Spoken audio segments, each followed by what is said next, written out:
Hey everyone. Once again, episode 11, Two Noobs Talking with my friend John Tracy. This is Matt Craig. John, what's going on, man? How you doing? How are you, Matt? Doing good, doing good. With us today, we've got our good friend Steve Murray. Steve, welcome to Two Noobs Talking. How you doing, man? I'm doing well, guys. How about you? Doing good. We're here to talk a little NHL hockey. We had our NBA preview last week with Mikey Bowles. We're with Steve this week with the NHL. They're starting up their season in a couple weeks. Big news, obviously, with the whole COVID pandemic and the realignment of the divisions, of course. We'll get to that a little bit later. But for now, Steve, really just want to kind of introduce you to our audience and just talk about like how did you get involved in hockey and like how did you become a fan of the NHL? Oh, this goes back a long time. Um, when I was a lad, I grew up playing baseball, basically. Mm, Um, and but I supported all the local teams. But a lot of people I think might forget back in the early '90s or the late '80s, a lot of Flyers games were on Prism, mm. which we didn't get. So I wasn't really exposed much to hockey at all at that point. Um, but my first kind of earliest memory of seeing hockey on TV was actually I was homesick from school Mhm. and I was watching, it was the 92 Olympics, which was, I forget what city that was in. Um, Barcelona, I believe. mm, No, that was 94. Never mind. no, that would have been summer. I'm talking winter. Might have Uh, been Norway. Might have been Norway. Lillehammer, I think, comes to my mind. but I'm watching Team Canada play Team Germany, Mm, and the game went to a shootout that was won by this kid named Eric Lindros. mm. Yep. And I thought, oh, wow, he's pretty good. And then fast forward to the summer, we're on our annual family beach shore trip. And I happened to overhear a news report that said the Flyers just traded for this guy, Eric Lindros. I'm like, I know that guy. He's good. This is good. This is going to be good. Sure. Um, and then that season, actually, I was taken to a game by my uncle at the Spectrum against Vancouver. It ended in a tie, of course, but Lindros scored 2 goals, and I had a good time.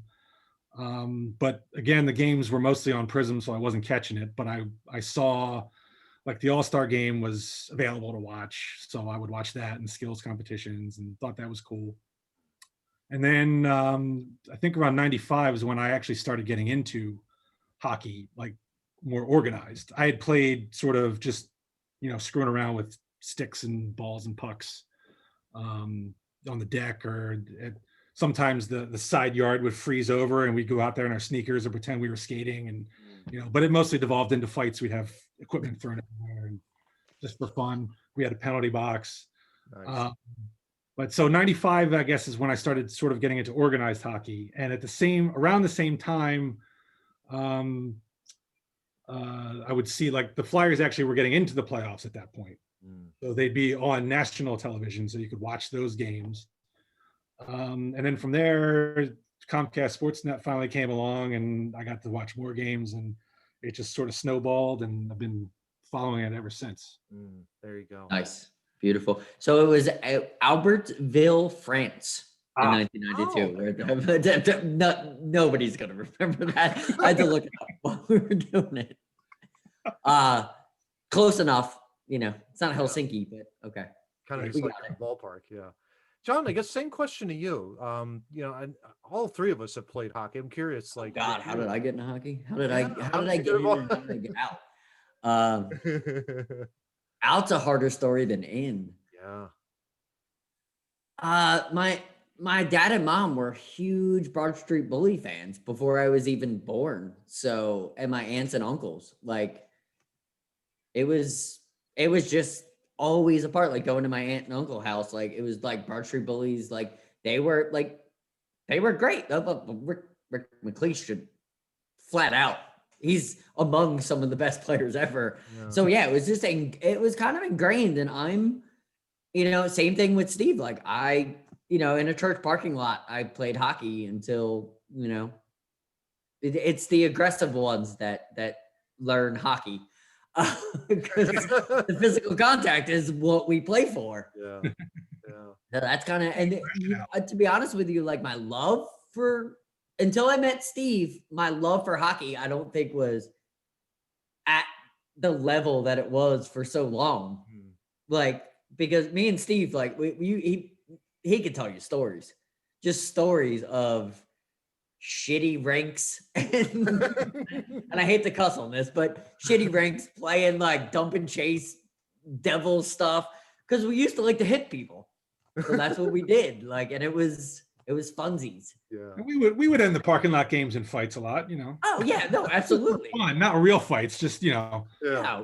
No, I like to talk trash, but I knew who I was going to be. I knew I wasn't going to be the best player, but I knew I could be an agitator. Oh, that he was great at that. To agitate. You were great at that. I remember playing a game. I'm still good at that. I was on the bench and you were in the corner with some player on the other team. And then all of a sudden he dropped his stick and just punched you. we were all looking at each other like, what the hell did he just say to that guy? Because it wasn't anything physical you did. Whatever it took. Whatever it took. For me, I guess I grew up with the Flyers since I was like, I think 7 or 8 years old. Steve, you're right. I mean, Prism, you couldn't see a Flyers home game, much less you couldn't even get into the Spectrum. It was all sold out. It was like 17,385. And it was every expensive. single night at the Spectrum. And it was like, if we did get tickets, my dad and I, it would always be third level, way up in the nosebleeds, upper deck, right? So we didn't see a lot, but it was a lot of fun going down. But I grew up listening to Gene Hart on the radio and would listen to him. And it was just like you're watching television. He was that good in terms of his broadcasting ability and his color and all that kind of stuff. And just really, really good. And he always had that great sign off, good night, good hockey. It's just such a great thing. Just listening to him on WIP in the evenings. And like you, kind of grew up late 80s, kind of mid to late 80s. So you had the Tockets, you had the Brian Props, you had the Eklund, Sinsall. They were always in the playoffs, making runs. And then, of course, late 80s, early 90s, they stunk up the joints. The first time they really run into some real big time problems until Lindros. Then when Lindros came, it was the big, oh my gosh, we've got our very first budding superstar. Like, this is a legit number one center.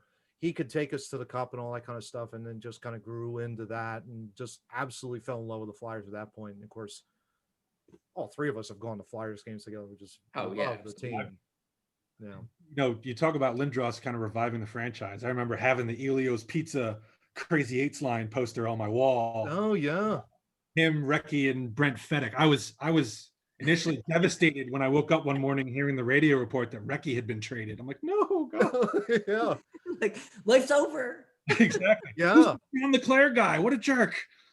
And lo and behold, and look what happened, right? I mean, it turns out to be probably one of the best power forwards. Like, he's like better than Keith Kachuk, which was the greatest power forward at that time. Absolutely. Yeah. Like, he totally changed that. Like, that's funny but that's how hockey works. Let me move this a little because I'm not a hockey analyst at all. I'm going to rely on my cohorts here to kind of break down the Flyers. So the first thing I kind of want to talk about with the Flyers moving into this season, which I like what they did last year, but what I really want to talk about is their power play. I want to talk about Provorov. I want to talk about how they're going to move forward with the power play they had last year, which was kind of successful. Not greatly successful, but it was kind of successful. I think if they focus on their defense more than their offense on their power play, they're going to be better. I just kind of want you guys to break it down. Steve, please start kind of breaking down that power play. Yeah, the power play, and maybe it's just because I have the bubble memories, still fresh in my head. Power play in the bubble was not good. Yeah. It was pretty bloody awful.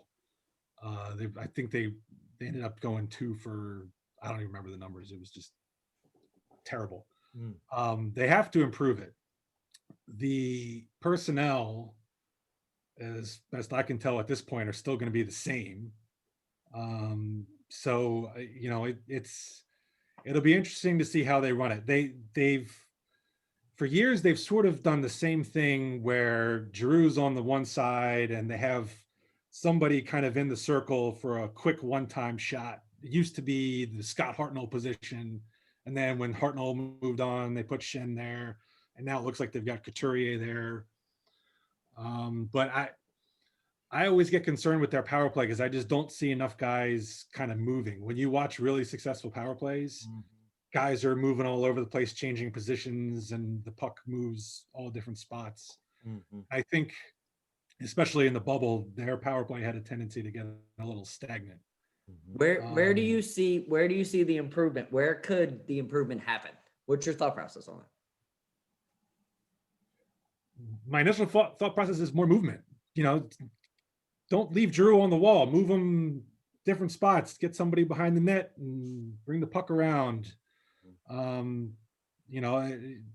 is the anchor on the first power play unit now. I think it's good.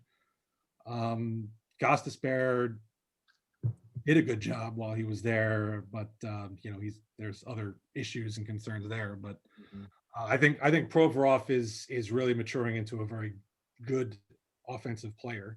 Who could quarterback that power play.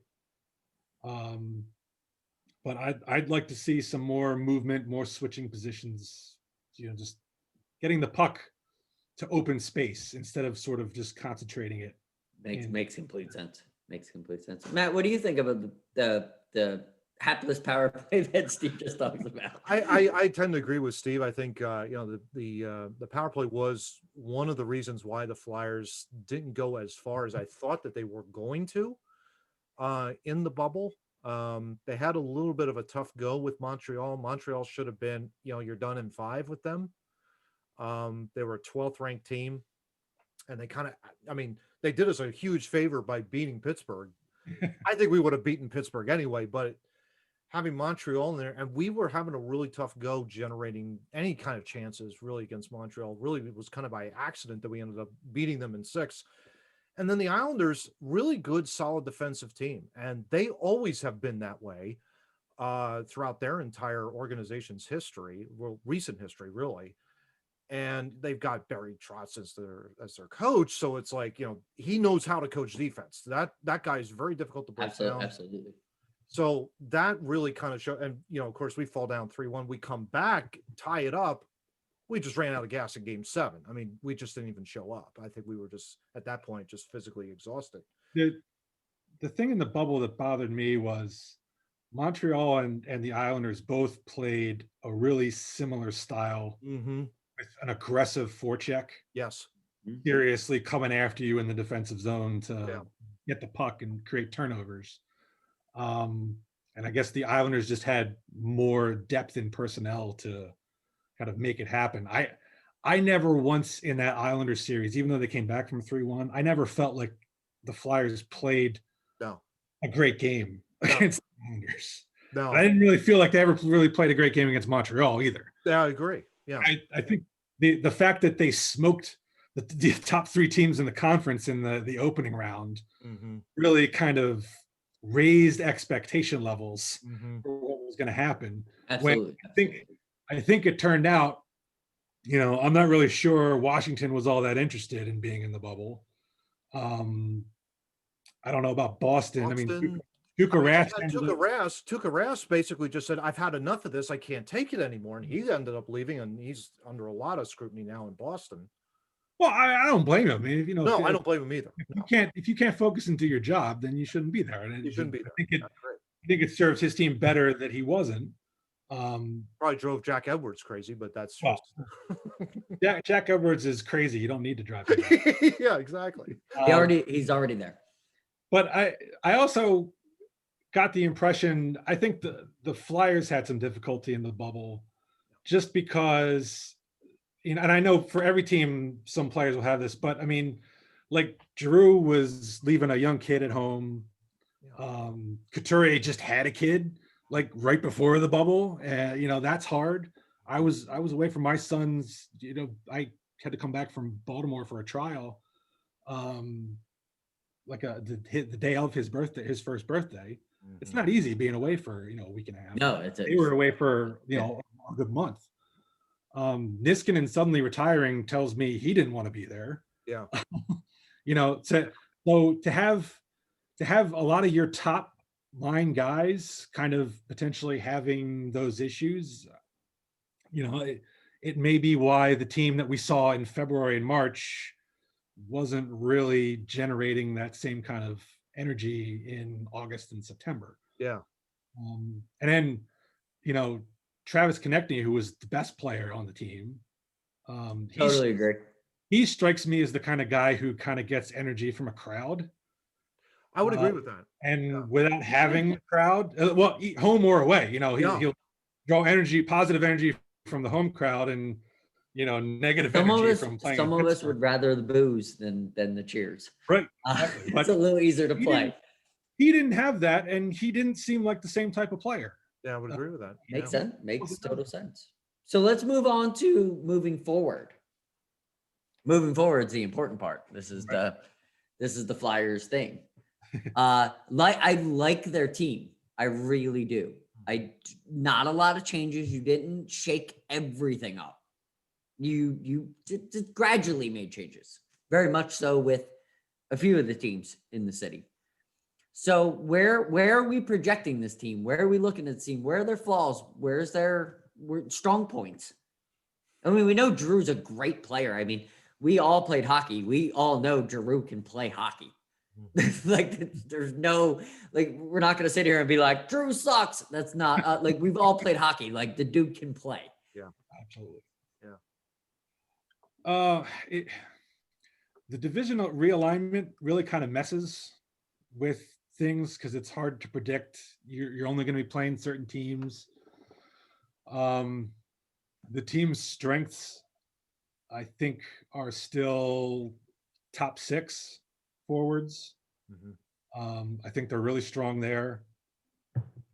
Their defense is a little young, but Provorov, I think, is a legit number 1 at this point. Losing Niskanen hurts a little bit just from veteran leadership, but I think Provorov can handle it. But they got young guys, Sanheim and Myers. I really like Myers. Myers is nice. He makes a mistake up ice, and he's got the speed to come back and cover it. He's got 2-on-1, and all of a sudden he's like, here I am. Oh crap, where'd he come from? Which makes me laugh out loud because that was me, totally bad at defense, but I was fast enough to get back. He has a rocket for a shot too. I mean, he had some shots up in the bubble that were just like, whoa, where's that coming from? And of course, I mean, Carter Hart.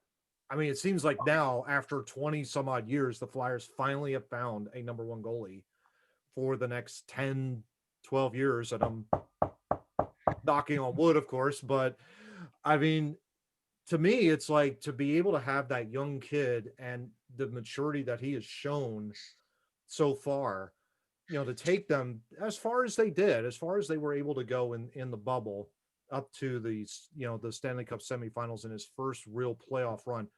You can only learn better from there. And I think sky's the limit for the young kid, I think. I agree. I've got my own little diatribe on the Flyers and goaltending, but Carter Hart is legit. Yep.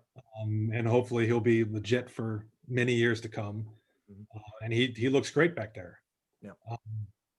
I think a lot of what happens this season is really going to hinge on the younger guys developing and taking the next step, like Konechny did. Lindblom was doing great last year before the cancer diagnosis. And all reports so far are he's in camp in great shape. He's got all his muscle back that he lost from the chemo.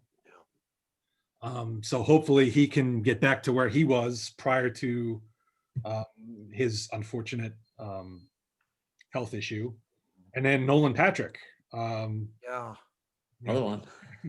Second overall pick a couple years ago. And migraines. And it's like, come on, you kind of need to, obviously you want to get over that, but then that's probably more important than anything. Absolutely.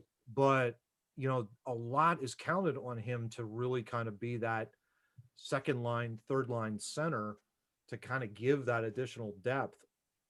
in scoring for the Flyers too. So yeah, there's some question marks there. No question. Yeah, About the bottom six in the forwards in the bubble, especially, I didn't think that. performed all that great. Mm-hmm. The Flyers, and they didn't do a whole lot to address it in this offseason. But aside from kind of more topside players like Lindblom and Patrick, you'd also like to see like Obe Kubel kind of take. He had some really nice goals last season. Kind of playing as a fourth line grind guy. Mm-hmm. If you can get some more production out of your fourth line, that would be beneficial. Mm-hmm. And then the only other thing I think overall that concerns me with the team is I feel like they don't have a lot of fast guys. Voracek's got some speed. Phil Myers, as we talked about, has got some speed. Provorov, I wouldn't call him a burner, but he's real fluid in his skating. But a lot of their guys, Sean Couturier, Kevin Hayes, I love those guys.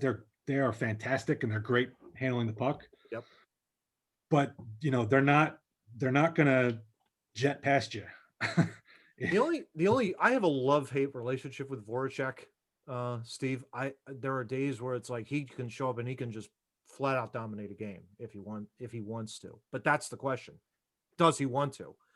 And he's famous for having a Twitter account that he doesn't want anyone else to follow.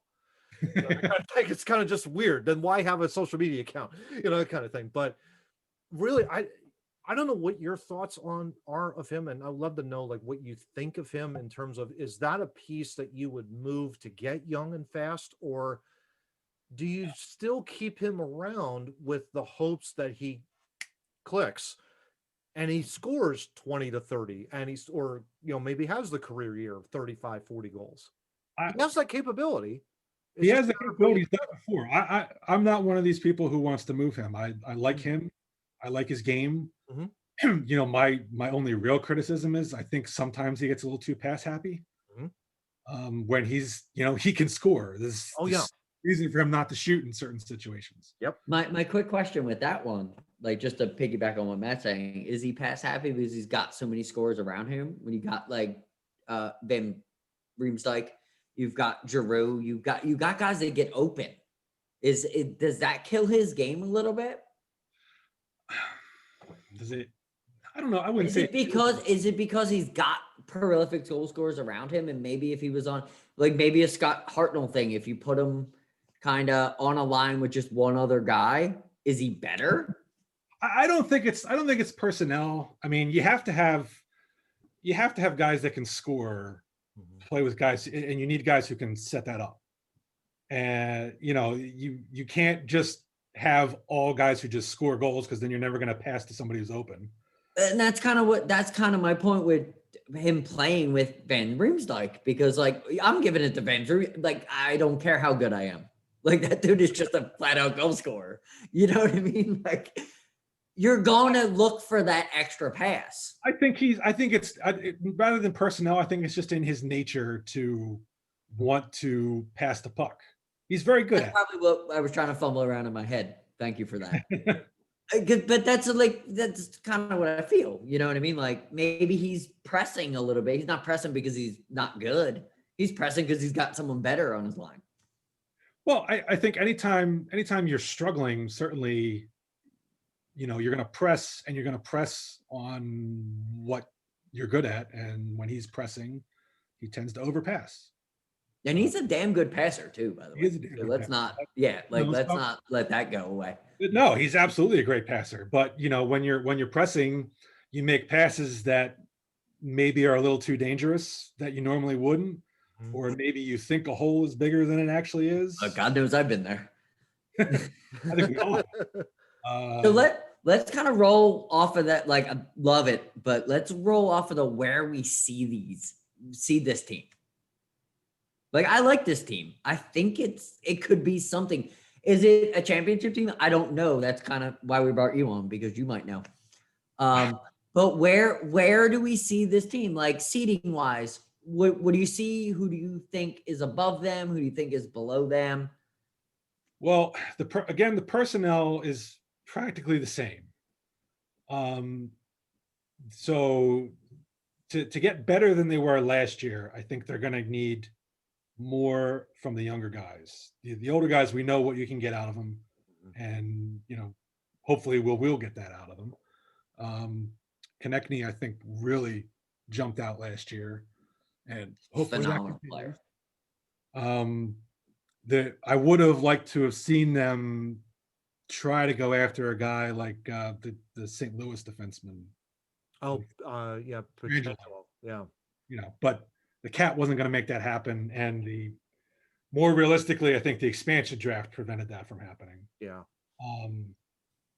So they signed Eric Gustafson, and we have to throw in the obligatory "not that Eric Gustafson," Yeah. Chicago Eric Gustafson, Yeah. which he'll give you some offense, but defensively, is he kind of? He'll probably give you more offense than Niskanen, but less defense than Niskanen gave you. So their offseason, I think a lot of it again was driven by the expansion draft. Mhm. So their offseason was sort of like push. So I sort of see them being in a similar position that they were last year, kind of contending for the top couple spots. So what's your exact spot? Where do you think they're going to be? Where we plug them in, and then let's work around them. See who's good, who's bad. You know what I mean? Like, because there's always terrible and there's always really good. So let's plug them in and then kind of do a little NHL preview of what we got. Well, if you're going to do that, I think because of the way the playoffs are set up this year, you probably got to look at their division first and who they're with, because that's the only teams they're going to play this season. And I think it's the top 4. Yeah, make the playoffs. Yep, in the division. Yep. So in their division, they've got Boston, who's really good. Really good. I mean, they could play. Yeah, they can play. They got. They're probably maybe losing Chara. I don't know, but he's in his 40s, so it's probably yeah. He's also 112. Yeah, but they've got a really talented young defense core. Absolutely. And Tuukka Rask is still a very good goaltender. Yep. And their offense is still very legitimate. Buffalo's in their division. Buffalo got better. Much better. Signed Taylor Hall. Obviously, they traded for Eric Stahl. So they're in the category for rhyming. Such a great player. But that family. Buffalo, so they'll probably find a way to blow things. New Jersey, let's just hope they stay a hot mess. They seem to be. The Rangers at some point are going to get better. They've got life after Henrik Lundqvist. But they got the number 1 pick this year, Lafreniere, who I'm assuming makes the team. They've got last year that was he number 2. So they're coming. They have Artemi Panarin. They've got Mika Zibanejad, played really well for them last year. Absolutely, yeah. They've got a decent team, and at some point they're going to take a step forward. But the Islanders are going to annoy you, because they're the Islanders, and they're just Islanders led by Barry Trotz will continue to annoy and probably play above their talent level. Yeah. Barry Trotz is a great. He's one of the best. He's one of the best. Oh, yeah, 100%. He really is. He is. But outside of Matthew Barzal, I didn't think they had as much talent as the Flyers did last year. And Barzal's awesome. He was noticeable every time he was on the ice. Oh, no question. The rest Where are we plugging the Flyers in? Are we plugging them in? Give us a number and then let's work around that. I'm looking at the list in their division. Let's say 2. Okay. So who's the number 1? Boston, I think, would be number 1. Okay. So who do they play? Because 2 plays 3, right? Well, the other 2 teams in the division are Pittsburgh and Washington. Give us some hope. Pittsburgh is in an interesting situation. I'm also not. I'm also Right okay if you're just gonna shit on the Flyers. I'm totally okay with that. So, Well, I'm trying to answer your question. Who fits around them? who fits around them? Because if they're two, Boston's one, right? Right. So let's talk about who they play and who plays Boston, and can that team beat Boston? Well, That's kind of what I'm asking. Jersey's out. I don't think they're going anywhere. I mean, Jersey's always out. We're from Pennsylvania. We don't count Jersey. Sorry for anybody who's watching this from Jersey. It's just a thing. That's okay. We all hate Jersey here. Yeah, that's true. That's really interesting because you got 4 spots, and you've got Boston, the Flyers, the Islanders were a playoff team last year, Pittsburgh and Washington. But Pittsburgh's in a weird mode. They traded Matt Murray away. Maybe they think their new goaltender is going to give them better service because Murray was really kind of up and down. It was the same thing with Fleury. I mean, Fleury was like he could be a world beater, and then the next day he's letting in beach balls. Yeah. But Matt Murray, I think, had sort of that same thing. But they also traded away Patrick Hornqvist to Florida. So, they're shedding some, but they also may have had some addition by subtraction because they dumped Jack Johnson, who I think was their version of Andrew McDonald. Jack Johnson sucks. I'm just gonna say that flat out. As a hockey player, I'm sorry, Jack Johnson, if you watch this, you suck. You're terrible. Like, you are awesome because you actually made it to that level, but never. I've seen that dude play. Like, that is awful. Like, he's like the worst decision maker ever. It's like his brain doesn't work with his feet. I think Pittsburgh Penguin fans might actually agree with us on that. I'm blowing it. It's funny that you brought him up because I'm like, that's this one dude I know in hockey. Like, wow, you suck. I don't mean to be mean to the man, but damn, like, brain, feet. So Pittsburgh's weird because they're sort of in this weird transitional phase. They really are. Crosby and Malkin are still there, so they could still be really good, or they might. Yeah, but also Malkin is a shitty player. Sydney's halfway decent.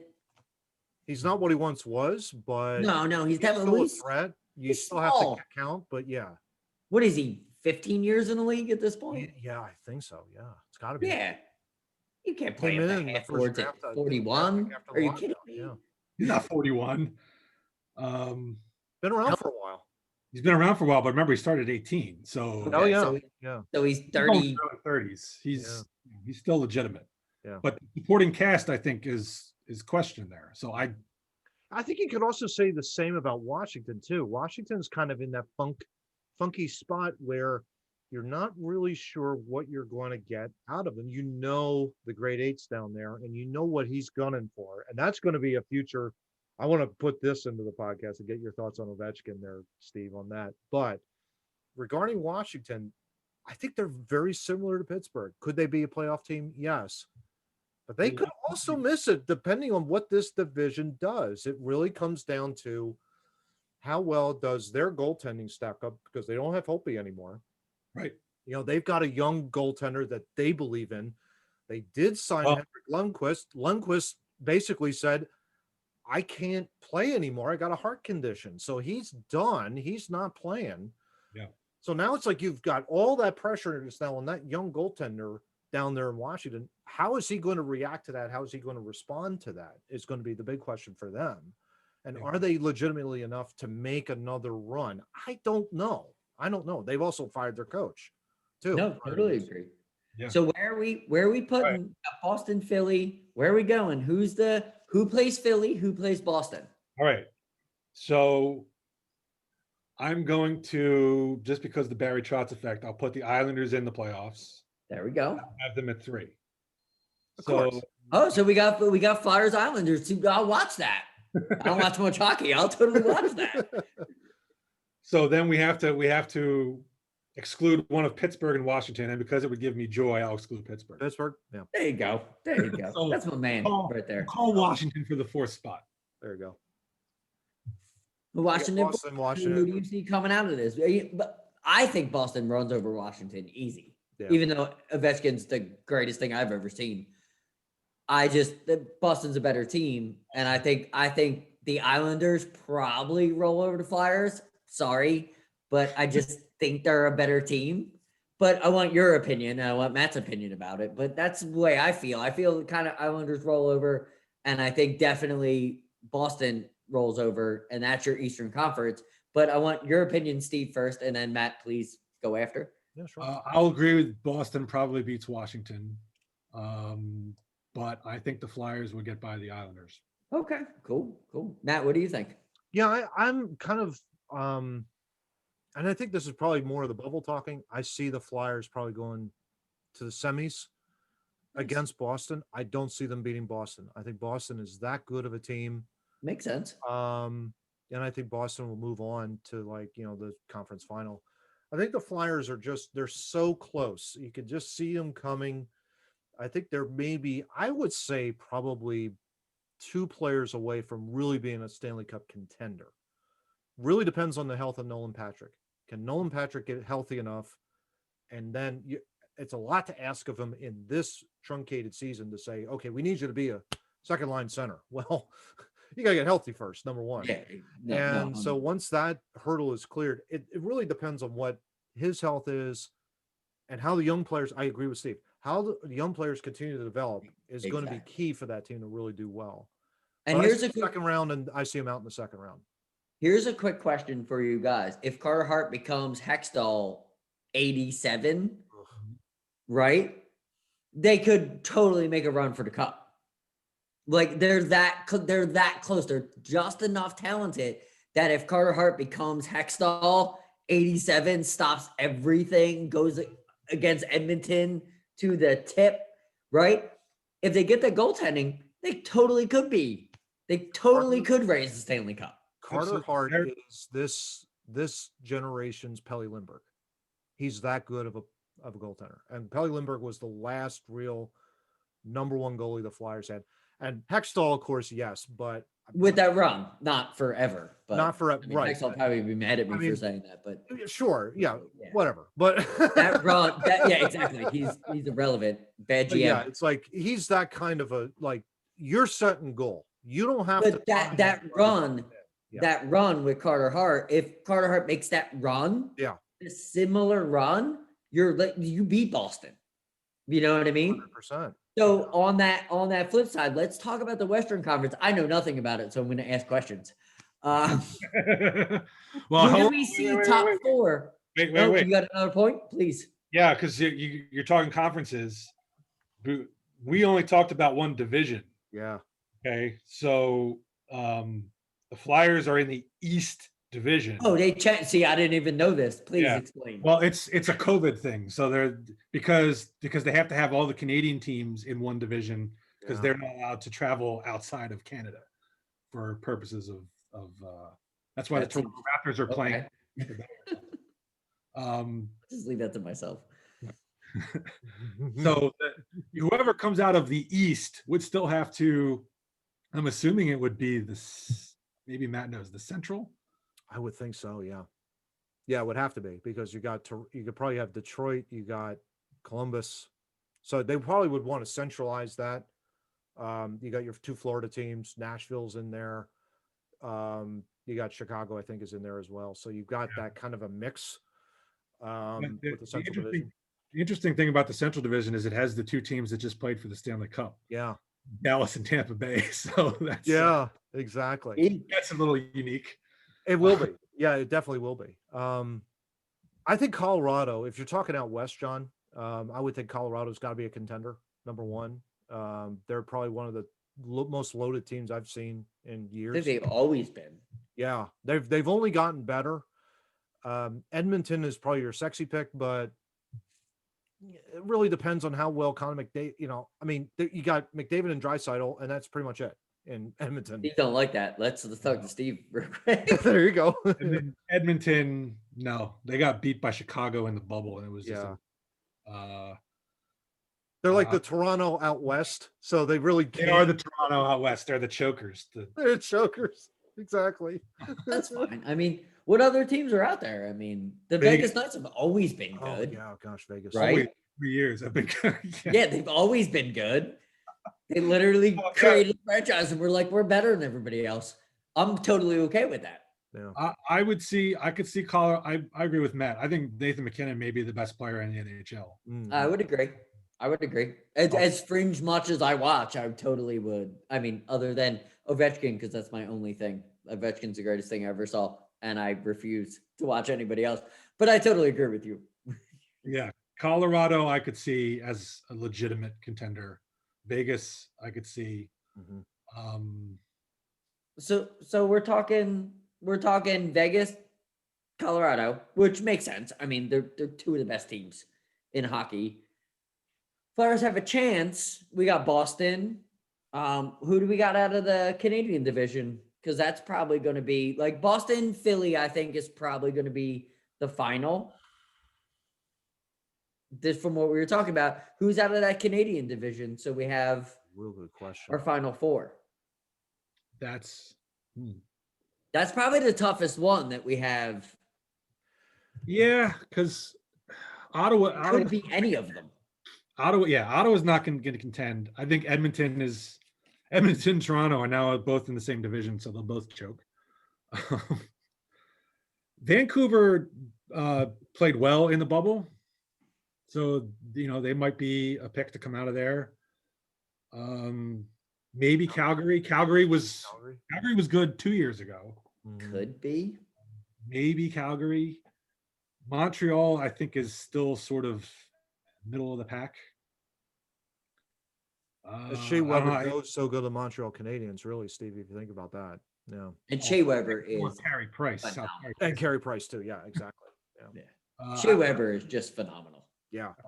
If you're gonna hold a gun in my head, I'll say Vancouver comes out of the Canadian. division. Okay. There you go. So we got Vancouver, Boston. Well, we don't have to. We don't need to throw them up, but that's kind of The Central,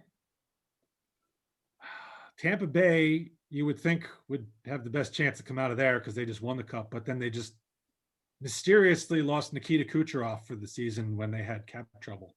yeah, funny, huh? So, Gotta but watch they out do for that get cold groin, you know. they Yeah. do get Stamkos back potentially. You So, broke your toe, so I can get this guy in. so either Dallas or Tampa Bay, I guess, would come out of the Central. Yeah. Huge Dallas fan. Huge Dallas fan. Can you believe this? Love the construct of that team. I really do. For all these years. Good lord. Well, it was interesting. I hate the Cowboys. I love the Stars. It's as simple as that. That's important. I would have quit the show if you said you loved the I had a hard time rooting for the Stars in the Cup final just because they had Corey Perry, and Understood. Understood. Anaheim fame. Yeah. So people don't understand. For several years, I had partial season tickets to the Flyers, and I would try to take somebody to each game. Mm. I took a friend of mine to a game against Anaheim, and for the entire game, all he did was complain about Corey Perry. Oh, the guy's such a, he's so dirty, and blah blah blah. He scores 50 goals, but he's a jerk. And so it was quite funny. Not quite as funny as the guy I took to a Buffalo game, and all he did was complain about Tyler Ennis, which is really weird because it's like weird. Why would Tyler Ennis is like he's like a Christmas elf. Tyler Ennis is like the reincarnation of Danny Briere, but smaller. And a good player. Yeah. He's a good player, but when you're he's a good player. Like he's not like top notch, but why would you hate Tyler Ennis? Like they just draft short Canadians that can shoot. That's what Buffalo does. Look, maybe it was something personal with Tyler Ennis. I don't know, but he I don't know. I like Tyler Ennis. I'm mad at your friend because he didn't like Tyler Ennis. Well, now hold on. I know you like 210-pound people that can shoot that are I'm mad at you 5'2". now. You're comparing Tyler Ennis to Danny Briere, and I think Danny Briere is a hell of a lot better player than Tyler. No, no. Danny Briere's he's the okay. Hot take right now. Danny Briere is the greatest midget that ever played hockey. That's all I'm comparing to. Short dude. I'm taller than him, and I'm not that tall. Love the dude. Met him a couple times. Awesome dude. I'm just saying. But when Buffalo brings those dudes out, Tyler Ennis was like, I was the next step because I was like, Buffalo brings short, happy goal scorers.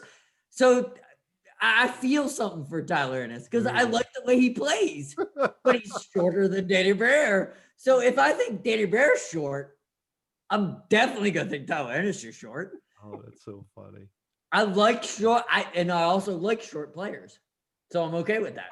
Well, being a short player yourself, I can I understand. was a Pat Falloon fan. I know you were. You don't get any smaller than Pat Falloon. Well, why don't we transition away from this and let's talk a little history. Since all three of us have followed hockey for darn close to 30 some odd years. Oh my gosh. Steve, favorite player then, favorite player now. That's gonna be a tough one. What do you think? When is then? Whenever. Oh, this is 25, 30 years ago. So Yeah, like when we were teens, that kind of thing. And, Who's your favorite hockey player of all time? and favorite, yep. Go back to the 1908 Montreal Canadiens if you would like to. You probably would because you have that kind of knowledge. So yeah. Favorite player then, favorite player now, and then of course like of all time. All right. I'll progress here. So my favorite player initially, obviously, it was Eric Lindros because kind of really the first one. Like when I was in elementary school, I knew who Rick Tocchet was, but again, Prism, that's just gonna be my excuse. Great player in his own right. Yeah, absolutely. Rick Tocchet. Absolutely great player in his own right. Yep. Did he score 500 goals? I would hope so. Might have been on the cusp of it. I think he was close.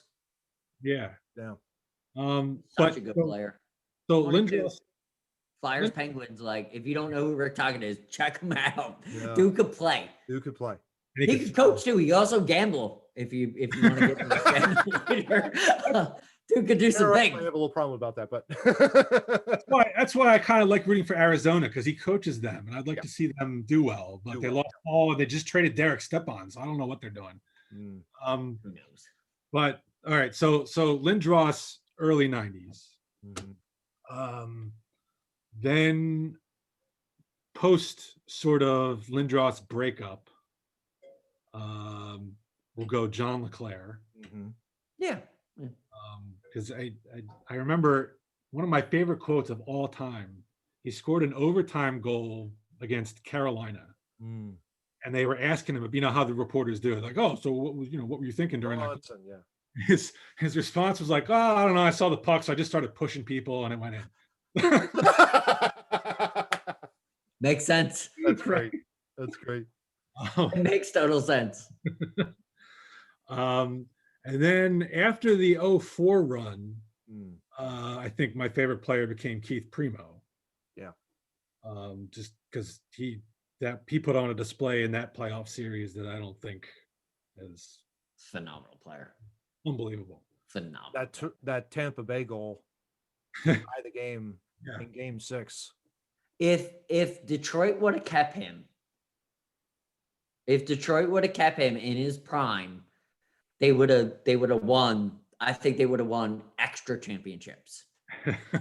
Oh, more than the dynasty that they set up. Exactly. The dynasty that they already had. If they would have been able to catapult Keith Primo, they probably would have won 3 more chips because he became such a leader. Like later in his career, he would have taken like Zetterberg and he would have taken Datsuk.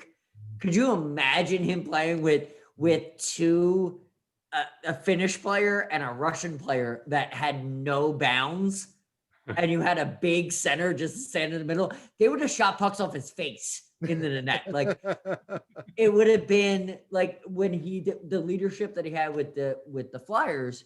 That would have been like, I think about that all the time with Zetterberg and Datsuk, who are two of my favorite players of all time. If they had Keith Primo, like if Detroit would have just held on to him, they would have ran. They would have been the Montreal Canadiens of our, and they didn't. They got rid of him, and it's an ode to how great of a leader that dude was. Yeah. It's true, but you got to also remember who they got back for him. No, exactly. Um, Exactly. It's a trade that worth making. Yeah. But I'm just saying, like, I always think about, like, God, would like, have that been? next step of Detroit, like, who never won anything, that should have won everything. Primo or not, it still boggles my mind how we were so young and stupid to think that we actually stood a chance in that 97 Cup final. Oh, Man. we Against that Detroit team. absolutely did it. Oh, No, yeah. no, you're talking about dudes that played on Russian Olympic teams that knew pressure at a whole, like Igor Yulanov. Are you really gonna play him off the half boards? Like, I don't care what defenseman you are, you're really gonna play that dude team was off? so He's loaded. gonna muscle you for the open pass for the fast Russian to do whatever he's gonna do. Like Detroit, but that Russian five was so good. clean. They Yeah. had Fedorov in his prime. Yeah. Yeah, clean, just clean. Larionov, Kozlov. Yeah. Kozlov was one of the best snipers that have ever existed on the planet. Yeah. Dude could shoot. You could throw it at his face and he could shoot it. Yeah. Like, Yeah. dude had such puck control with his shots. He was great. And you're talking about Kozlov, not Kozlov, the one that had the injury. I can't remember his name. Konstantinov. Konstantinov. Yeah. Konstantinov was one of the lockdown defenders of our time. Yeah. But you just didn't. He muscled Lindros. Heavy hitter. Yeah.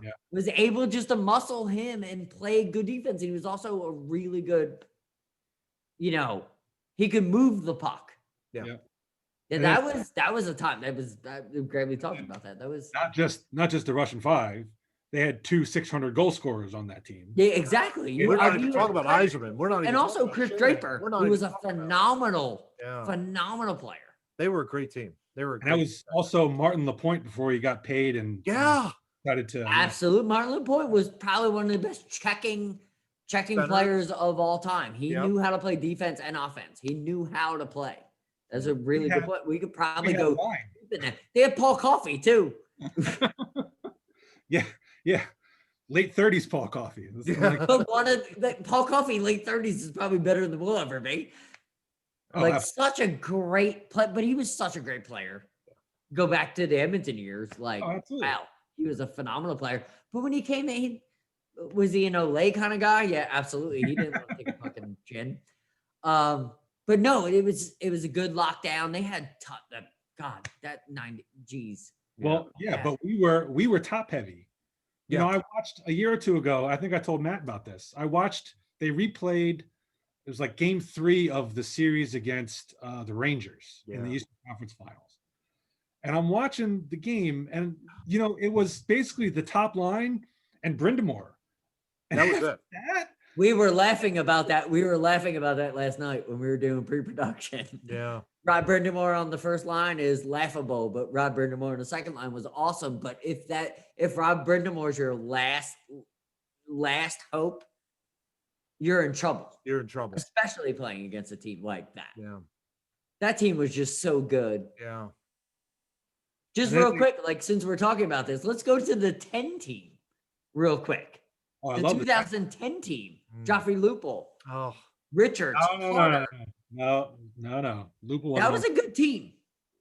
The 10 team didn't have Lupul, but the 10 team, I love the 10 team. That Was it that 9 team that had him then? The 08 team had him. 08. Oh, That's 18. unbelievable, Okay, yeah. sorry. 2010 was probably one of the more surreal Flyers seasons. I was Probably shocked in that they history. were. I Because was. they I were was last- shocked that they were there. They were in the last game of the season, down to a shootout against the Rangers at home. They needed to get those extra points in order to win the game, in order to even qualify. And then they go on this unbelievable run to the Cup final. And it was a season that was really I would like to say was out of nowhere. And I think it was out of nowhere. No one knew what this team was capable of. They were like, okay, well, we're in. Okay, whew, now we're in. Well, you beat the Devils. The Devils were the 2 seed back then. They beat the Devils. Then they go on. I forget who in the second round. So you may Austin, hello. Boston down 3 games to none Got against that Boston. paper on my wall over here. Thank you, Nice. Boston. You make Why you're that, here. and that's only happened 3 times in the entire history of NHL. Flyers did it. Was to go back from 0-3 down, 3 games to none down, win that series. Then you brush by Montreal and you get to the Cup final against Chicago. We're not even going to talk about Chicago, but but that was a goal I've been trying to do forever, and I don't know how he did it. just a magical run. I just unbelievable, unbelievable team. That team would have been like, and that still is going to be. I think we're going to talk about them like the '93 Phillies. No, I think this absolutely. town. Let's move on to, so you have a copyright. It's your first ever copyright. And for people that don't know, you dabble in law. I'm an attorney, so yeah, I guess I should dabble occasionally. Yeah, you're a bit of an attorney. So let's talk about, because we're gonna put it up on the screen. It's gonna be up there, so I want you to talk about a little bit about your copyright, because we definitely want to give you love for it. It's on your shirt right now, but we're gonna put it up on the screen. So it's on the screen up there. So just talk about how, like, the design of it, where it came from, and then the whole copyright experience, because we definitely want to get involved in understanding that kind of concept, because it's what you do. Right. So, So this was my brother passed away from an opioid addiction in 2012, and we got together. You guys were involved in playing a hockey game in his memory later in the year. And we were going to have shirts made up, and our mutual friend Bill McNally set that up for us. And I had to come up with a design for something, a logo. So my brother Alex had this stuffed animal. It was a rabbit named Fred. And it's sort of a family in joke. Fred was sort of a crazy, um, weird character. Alex would make him do this weird dance, and he would have all sorts of really sadistic, weird ideas. I've joked with my parents and my other brother Glenn. With the whole hockey thing, it's like, well, if he was making the rules, he would only play high sticking. There would be, if you touch the puck on the ice, that's low sticking. That's a penalty. You can only put the puck above your head. So I decided to do that, and I drew it. I drew Fred with a goalie stick and a goalie glove, and I sent it to Bill. He got it on the shirt. The next year we did it again, and I put water bottles on it. I put his picture on the water bottles that gave out to all the players. And then a couple of years, like a year or two ago, I was like, we haven't done anything with him in a while, so I'm just going to make these shirts, which I got. They say Fred Hockey on it, and they have him. nice. And I had our family bought a couple. My parents got a couple, and then I earlier this year I added some more selection as shirts. There's like colors, and I have long sleeve shirts and hoodies now. And I had some cousins down in Atlanta who were interested in having some, and I'm thinking like, oh well, this thing is starting to kind of go nationwide. I better protect my design. So I filed a registration at the copyright office, and 2 months later, just before Thanksgiving, I got a notice that it was received or was accepted. So now anyone who copies this, I think it's like $250 a copy they'll owe me. It's Nice. There you go. a lot of people don't know, as soon as you create something artistic, Hmm. like and you put it in what they call a tangible medium, on a piece of paper, on a DVD, you publish it on the internet, you have a copyright. You just can't sue anybody in federal court until you register it. That's sort of the step. So it was cheap to do, so I was like, what the hell, why not? And then I could say I own a copyright, and it's awesome. And So it's done. Yeah, it's awesome. So where can we get hoodies? where can you Where get? can we get t-shirts? You have let it set me up? know. I did this. I have to thank Custom Ink is the website. Okay. I did it through them, and their process is pretty sweet. If people are interested, just let me know, and I can set up an order sheet. Cool. There you go. Also, Steve, like, let's talk. Well, a we'll little put Steve's Living social media up on Twitter so you can contact him if you're interested in doing any of this. And then Matt, please let's go forward with the next step. Yeah, with Livingren. Yeah. So yeah, I was just going to say, sorry to interrupt you there, John. Sorry about that. No, no worries at all. No worries at all. But with Livingren, I know you mentioned with your brother's game, Steve, and it was such a, John and I can vouch. It was just surreal day to be there to play in that game. But the fact that we've continually done this game year in, year out, it's always been a treat. And we support a great organization, the Livingren Foundation. We made mention of this in a podcast a few weeks ago. Just tell us what that organization does for our audience, and how people can help to donate to that company. So how we got involved was Livingren is a drug and alcohol addiction treatment center. And it's one of the ones, I think it was the first one Alex ever visited when he first started having his problem. And excuse me. And so after a couple years of doing the game, we thought it would be good to sort of do as a charitable thing. And so we decided Livingren was a good one to do. And that's when we started collecting the entry fee to play in the game was basically a donation to Livingren in whatever amount you wanted to give. We've had some very generous donors. I mean, some of the games we've actually collected over $1,000. Oh, wow, that's awesome. So that's been terrific. Yeah. And the Livingren previously had an actual program that was named after Alex, which was specially developed for at-risk, the group of at-risk people for this type of thing, which is like early 20s males. So it was sort of a more intense program to kind of help them. Unfortunately, they had to mothball it for the time being just because of funding issues. But we still give the money from the game to Livingren. And you can go to their website, which I think it's livingren.org. Yes, we have it. It will be on the screen. It's in the show notes. We will put it all over the place. Cool. We have everything that we need with that. All right. So that's awesome. That's awesome that you even, that they had a program, and maybe we can get that program restarted. That's my hope, at least, that we can get it. Yeah, it would be great. It's because of the nature of it. It's just it's tough to run, and insurance companies obviously are not real keen on paying for drug addiction treatment because of its negative. Yeah, but don't cause issues if you're not willing to solve them, and that's what my life's all about. So people can go to that website and donate. They have the thing set up for that.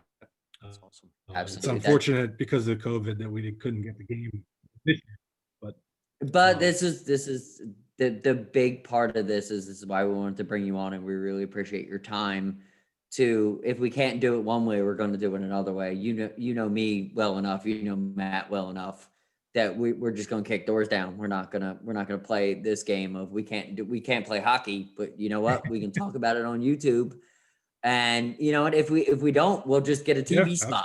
Like we'll just keep going.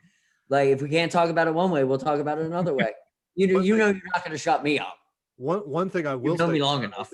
I think we need to get some copyrights. You know what I mean? I think that would be a great idea for this podcast. Just saying. Dude, bro, we're already in. We're so in deep right now. You're stuck with me forever. Yeah, exactly. We'll be talking to Steve tomorrow. drawing. What? Who did the drawings I've seen? My for the, daughter for the Maya, podcast? our producer. All right. Well, she technically has the copyright unless you've got her under contract for work for hire. Oh, definitely got her under contract. It's fine. You're gonna have to pay her to get the copyright. I know. Trust me, I do pay her. Well, Steve, this has been great. We really appreciate your time coming on here and talking some little NHL hockey, a little bit of Flyers, a little bit of the history of the game, and of course, Livingren. It's been such a great time, and we really appreciate you jumping on board and being with us. Yeah, Sure. absolutely. I've enjoyed the things you guys have done. You have to have me on for your Godzilla episode. I can there you certainly go. talk Yeah. about that. We got more plans for you. Don't worry. Yeah, about we it. definitely will. And I think I mentioned to John. I think I mentioned to John on Twitter when you guys posted your first one of these. Yeah. I misread the title as Two Noobs Talking Episode 1. I was like, these guys are really that into Star Wars. I didn't know that. That was hilarious. That's great. That's awesome. Sign us out, Matt. All right. Well, John, I mean, where can people find us, man? I mean, It's complicated, Matt. So we got many YouTube, things. Rumble, BitChute for video if you would like to watch us. If you want to hear us, we're on Apple, Google, Spotify, and Podbean. And then other than that, yeah, I think it's your turn. Yes. We also got, of course, WordPress. I think it's TwoNoobsTalking.wordpress.com for our show notes. Yes, sir. And yeah, we're looking forward, obviously, to next week. And my thanks again to Steve Murray for joining us today, talking a little NHL hockey. John, you got any last final words to say? Matt, don't go down a rabbit hole. Try not to. Talk to you all next week, guys. Take care.